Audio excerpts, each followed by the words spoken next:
Et oui, bonjour, la communauté de coups critiques. J'espère que vous allez bien. C'est encore moi, Pépé. Et aujourd'hui, en fait, je vous parle de plein de petites choses. Alors qu'à une époque pas si lointaine, je faisais une série de vidéos qui se nommait les Trésors cachés, où je présentais des jeux qui étaient plus indépendants, qui étaient plus de gamme indépendante.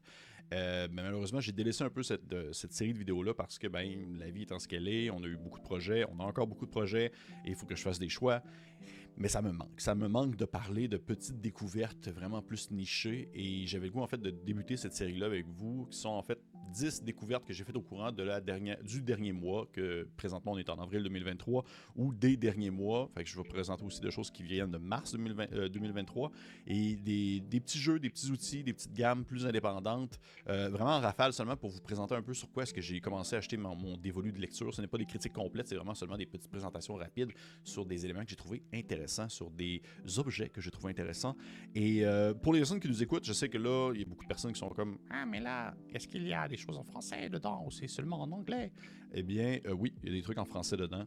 J'ai lu des choses vraiment très cool en français qui vont être mentionnées dans la vidéo et que je vous conseille de jeter un coup d'œil. Mais sans plus attendre, on y va avec le numéro 10, qui est le RimSpace Planet Generator, qui est un générateur de planètes qui a été débloqué lors d'un financement participatif pour Hull Breach, qui est un gros supplément pour Mothership, le jeu de rôle horreur, science-fiction. Et c'est vraiment cool, parce que c'est, dans le fond, avoir les propriétés d'une planète. Ses points d'intérêt, ses différents faits étranges, sa taille, ses dangers, tout ça. Vous cliquez, ça génère tout seul. Pour ça, vous pouvez extraire le tout en PDF et l'utiliser dans vos parties de science-fiction spatiale.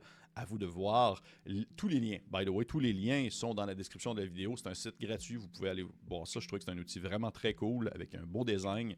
Je voulais au moins vous le mentionner, je trouve que c'est important. En numéro 9, on a Chevalier. Chevalier qui est un jeu solo. Moi, c'est un de mes objectifs en 2023, faire plus de jeux solo qui traitent En fait, que celui-ci va traiter du coût terrible de la guerre et des cicatrices qu'elle laisse sur ceux qui ont été choisis pour aller combattre. C'est un jeu de violence, c'est un jeu sur la peur. Vous incarnez, un jeune homme ou une jeune femme, un adolescent qui est à peine rentré dans l'adolescence et qui a été choisi pour piloter un colossal robot bipède connu sous le nom de Chevalier. Et ça va utiliser un système de Wretch, ça va utiliser le système de jeu de Wretch and Alone, qui est un système de jeu qui est très reconnu dans le milieu des jeux solo. Et pour de vrai, la grosse inspiration, c'est Evangelion. Là, on ne le cachera pas, avec le visuel aussi, qui est d'ailleurs très beau, vraiment super belle couverture. C'est ça qui m'a vraiment attiré le regard en premier. Et ça va être un jeu qui va porter sur le jeu, ça va porter sur l'espoir, son pouvoir et son absence. Fait que oui, vous allez combattre des grosses créatures dans votre robot bipède, puis vous allez tuer des gens, puis ça va être vraiment violent. Mais comme Evangelion, il y a comme une deuxième couche beaucoup plus intime, beaucoup plus personnelle qui va être mise de l'avant. Et pour vrai, c'est un des jeux que j'ai vu dans les derniers mois que j'ai trouvé les plus originaux. Fait que si jamais c'est le genre de choses qui vous intéresse dans le jeu solo, allez jeter un coup d'œil, ça pourrait peut-être être pour vous. En numéro 8, on a Chain Assembly. Chain Assembly est un jeu de rôle inspiré des films, ce qu'on nomme Galio, des films de type Galio, qui sont des œuvres horreur italiennes des années 60 et 70, dans lesquelles les personnages, souvent des gens très ordinaires, vont être confrontés à des dangers anonymes et ou à des menaces occultes, très violentes, un peu sensuelles, un peu, on dirait, suaves. C'est un genre de film que j'apprécie vraiment beaucoup et c'est ça qui m'a attiré en fait mon regard au début vers le jeu de Chain Assembly, qui est encore un peu comme en expérimentation. Tu vois que l'auteur, souvent, il fait des mises à jour, il mentionne des choses, et c'est vraiment un jeu qui va reposer sur la capacité à enquêter, à explorer, à interagir avec les personnages, avec son environnement autour, d'aller revisiter des lieux que vous avez déjà vus pour trouver d'autres indices. Il n'y a pas beaucoup de combats. Lorsqu'il y en a, ils sont mortels, et c'est vraiment ça va utiliser en fait un jeu de tarot pour dévoiler le contenu de la partie à mesure que celle-ci va avancer. C'est-à-dire, plus vous allez tirer des cartes de tarot, plus il va y avoir des événements qui vont être générés aléatoirement. C'est quelque chose que j'ai trouvé vraiment très chouette à la lecture, du moins. Je ne sais pas en pratique, mais je voulais quand même vous le présenter si jamais ça vous intéresse. Il y a, bien sûr, comme je l'ai mentionné, tout est dans la description de la vidéo si vous voulez aller jeter un coup d'œil au jeu. En numéro 7, on a Echoes Mofo, qui est un jeu de survie éco-punk qui parle d'un futur alternatif dans lequel vous cherchez des lieux sûrs pour fonder une nouvelle communauté. C'est un jeu qui est inspiré par ce qu'on va appeler le Weird Hope, c'est-à-dire l'étrange futurisme, mais pas nécessairement négatif. On n'est pas dans le Mad Maxien très sombre, post-apocalyptique. Au contraire, on est là comme un groupe de marginaux qui se sont retrouvés ensemble dans les déchets des ruines d'un monde déchu, et le passé n'est qu'une légende floue éparpillée sur des centaines de clés USB et de lecteurs CD, alors que l'avenir est là pour être écrit. Vous l'écrivez ensemble. C'est un jeu qui se veut quand même positif, un peu punk positif.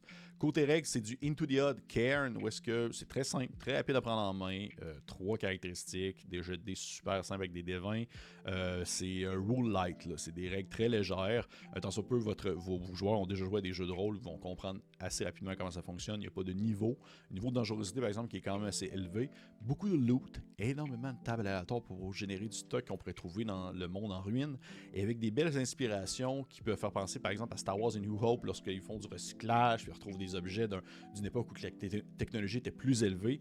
Et le jeu est en version bêta, c'est-à-dire qu'il est encore en développement, il continue à sortir, mais vous pouvez justement participer à son financement en itch funding, qu'on appelle, où vous, dans le fond, payez pour avoir la version là, puis vous allez toujours recevoir les versions améliorées à mesure que le jeu va avancer jusqu'à sa production finale. Ça vaut vraiment la peine. La prémisse, je la trouvais très cool, et aussi visuellement, ça flash à fond. Que si ça vous intéresse, eh bien, c'est disponible. En numéro 6, gros coup de cœur pour celui-là, il s'agit de Unit DH17 Suburban Horror Dungeon. C'est une petite maison de banlieue ordinaire, préfabriquée. Imaginez ça dans votre tête, là, vraiment le plus classique, un peu pathétique, dans lequel vous avez été engagé pour faire du babysitting. Et malheureusement, à votre arrivée, eh bien, c'est l'horreur et c'est la folie. Parce que, comme le dit le nom, c'est un donjon d'horreur moderne, dans une ambiance suburbaine, dans une ambiance très banlieue américaine, où vous ne savez pas du tout dans quoi vous vous embarquez, et j'adore ça. Pour vrai, l'idée est cool, l'exécution est vraiment très chouette, le visuel est du tonnerre, c'est modulable avec plein de styles de jeu, bien que c'est offert avec les règles, entre autres, de Troika et Liminal Horror. À l'intérieur, vous avez un mini-donjon de 2 niveaux, il y a des idées pour la création de personnages, des tables vraiment aléatoires, des niveaux de difficulté, il y a un boss, il y a 7 personnages non-joueurs que vous pourriez rencontrer, bien sûr les statistiques de conversion selon le jeu que vous souhaitez, et bref, c'est du bonbon. Pour vous sauter là-dedans, c'est du bonbon que je ne peux que recommander si un tant soit peu vous aimez le genre. En numéro 5, on a Lair of the Frog God, qui est, comme son nom l'indique, l'antre du dieu grenouille. Oserez-vous rentrer dans l'antre du dieu grenouille? C'est une aventure sans systemless, avec plein de grenouilles et un bestiaire optionnel pour le jeu Cairn. L'antre du dieu grenouille va renfermer de sombres secrets d'un autre âge et beaucoup trop de grenouilles. Survivez à ces horreurs et vous pourrez rencontrer le mythique dieu grenouille. J'aime ça, les donjons qui ont une thématique très précise sur un sujet, ce qui est là ici exactement la grenouille, avec un système de jeu qui est vraiment très simple. Cairn, si jamais c'est l'option que vous voulez, sinon vous pouvez l'adapter à ce que vous souhaitez sans trop de difficultés. Vraiment un très cool donjon, tout simplement. Moi, ça c'est mon petit médiéval fantastique Weird Gonzo que j'apprécie beaucoup, avec 12 pièces à explorer, avec des horreurs qui vont vous croisser dans les oreilles, des rencontres aléatoires assez étranges et évocatrices, et des grenouilles, beaucoup de grenouilles.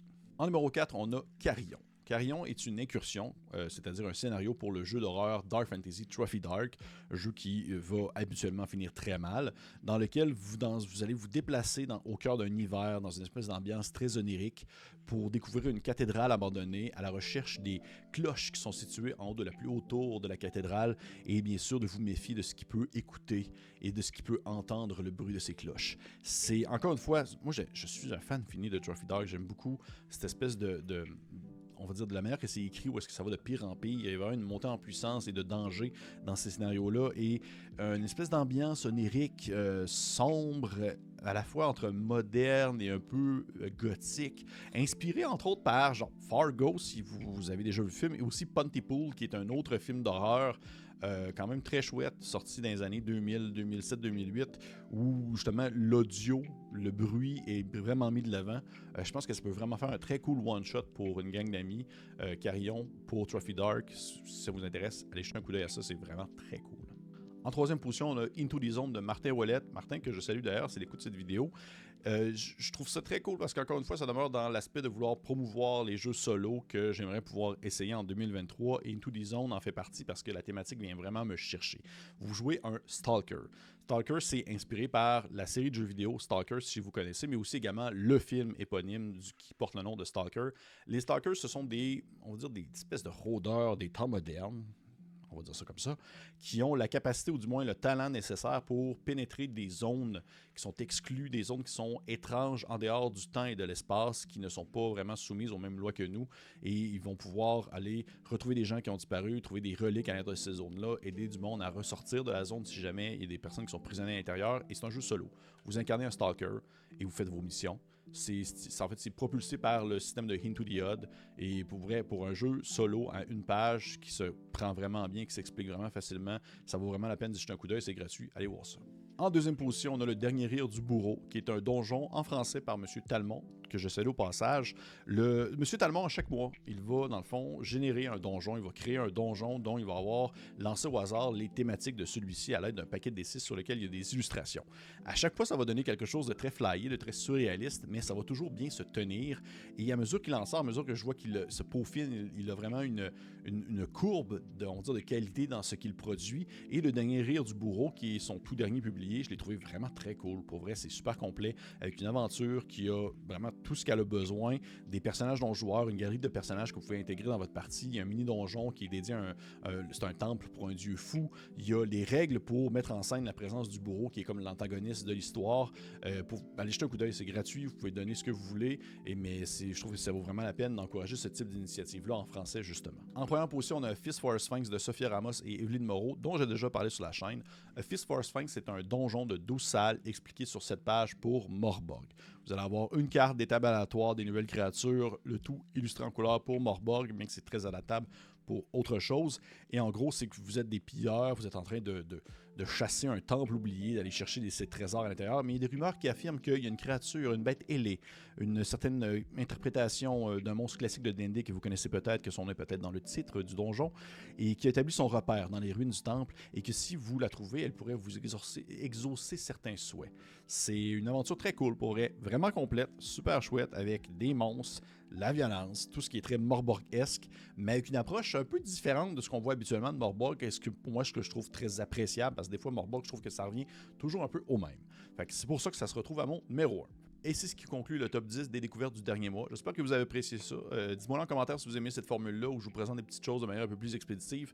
Comme je vous dis, c'est vraiment par manque de temps parce que j'aimerais ça, mais je veux au moins prendre le temps de présenter des petites choses, des petits produits indépendants trouvés sur Itch.io, trouvés sur d'autres sites internet qui pourraient peut-être vous intéresser. Comme je l'ai mentionné, dans la description de la vidéo, vous avez tous les liens menant aux différents réseaux pour vous acheter les différents produits que j'ai mentionnés dans la vidéo. Et petit pouce vers le haut, petit commentaire, petit like, abonnement si ce n'est pas fait. Et pour les autres, on se dit à la prochaine fois.